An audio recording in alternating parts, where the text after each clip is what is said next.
In the world of Adire, there are different types of tie and dye. We call our own Adire, which literally translates to tie and dye.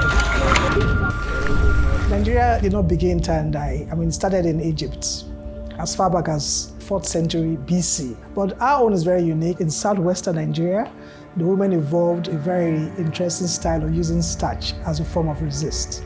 So when you say tie and dye, what you mean is that you are tying the cloth to prevent the dye from entering the areas that have been tied. So it's a resist method. But then there are different ways of creating resist and creating patterns on fabrics. You have batik, which is using wax to create the resist method. And then you also have the Adire eleko, which is our own peculiar style, using eco or starch as a form of resist.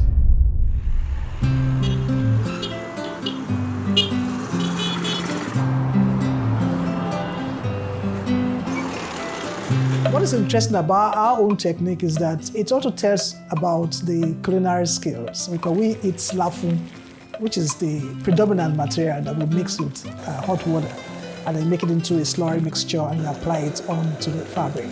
And you allow it to dry, and then you put it into your dye, mostly indigo dye, and the starch does not allow the dye penetrate through the parts that it appears on, and so it gives you that pattern. But more interestingly, the local artists, the indigenous artists, have evolved a large repository of designs that we can draw upon as contemporary artists. This is what has been extended into the fashion industry. And these designs are very relevant. They talk about the philosophy of the people. Yoruba society, you see the Adire hand-painted, hand-stitched, and also hand-stenciled.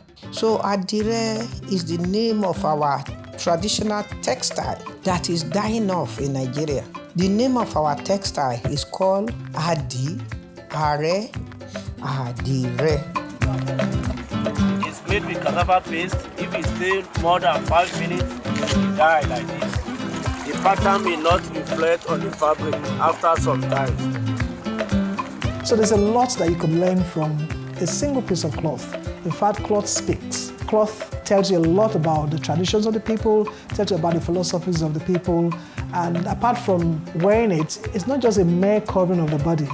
It tells a lot about all that is going on in society.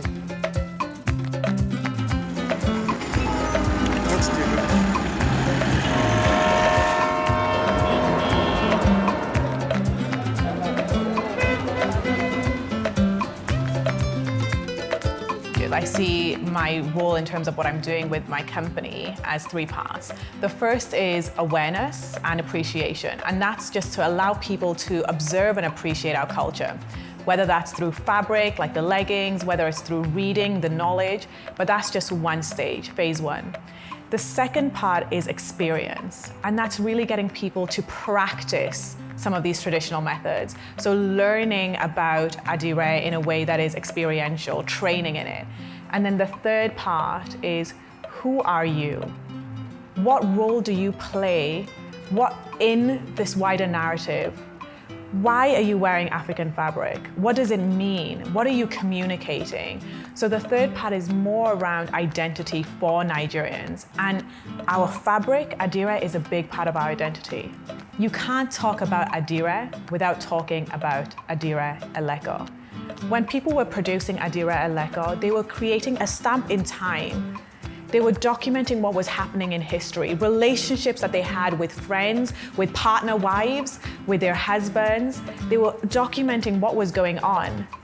And now it's become a fashion, which is good because we need to see it. One of the patterns you would have seen is part of an entire design. And that full design is Orimikpe, my head is correct. When your husband would abuse you one day, you would wear this design the next day to say, if I can produce this fabric, my head is correct. But we couldn't always speak out. So the fabric were our voices. In Nigeria today, we can't always speak out. We need to have our voices heard in different mediums.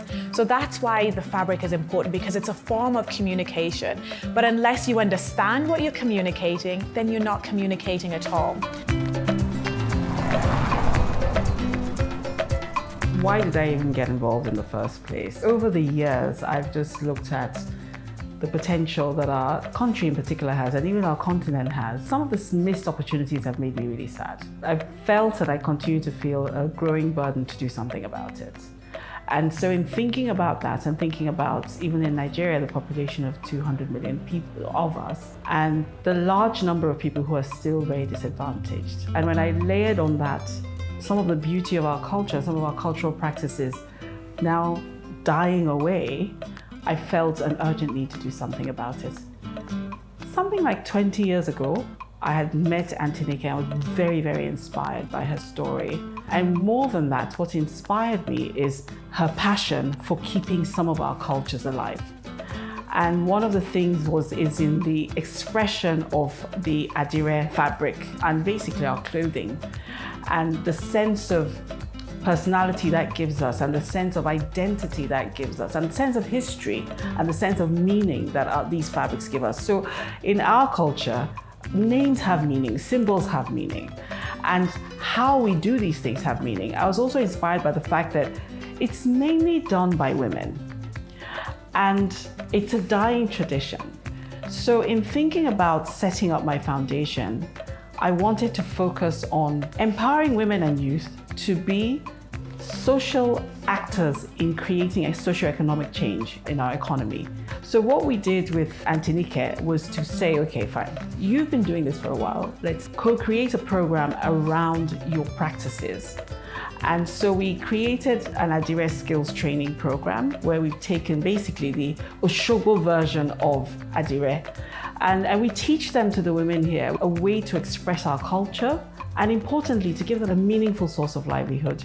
And that livelihood, the way that we do that is after the 10-week course, which is free. We teach them not just the practice of Adire itself, we teach them the business of Adire. And we teach them how to manage their health from that, because the entire thing, in our view, creates a holistic woman who can be a social agent for change.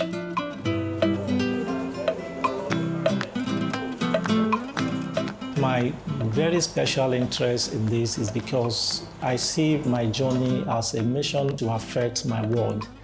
And Adire Foundation has been able to create that platform for me to be able to do that. What I do here is that I try all my best possible to make sure that the woman that comes in here for training are able to produce outstanding fabrics at the end of the production process. We know what will change Africa, what will change the world is that we embrace excellence. And that is what we stand for here in Adire Foundation.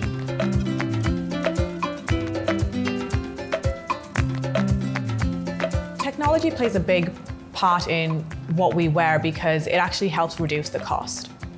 And the beauty about Adire is that it is hand-produced. That gives it, there's a special spirit when you wear Adire that can't be replicated when you wear something that's printed. But with that said, you do also need to start printing so that it becomes more accessible. It is not sustainable for a lot of people to even produce Adire because of the time it takes. So technology will play a role in ensuring that Adire is brought to a mass market. What will make us to be at that level and be able to compete very well with the other continents is for us to be able to produce prime product at the least cost. And that is a big challenge for us in terms of our techniques. I believe that there's a lot of potential in Nigeria and that Nigeria can play a very important part in the world. I also think that Adire really deserves its place in the sun against other internationally produced fabrics. The way the world is growing, people want to be online. Not many people are going to be thinking about traveling, but they want to get the experience of having traveled. And so you can package the culture in ways that become really attractive to those who have never been to Africa, and they can learn from wherever they are. My aim is to pass on this knowledge of art that is dying off from one generation to another generation. The art of Adire will continue to live as far as the fashion designer of our own country can put it on the runway.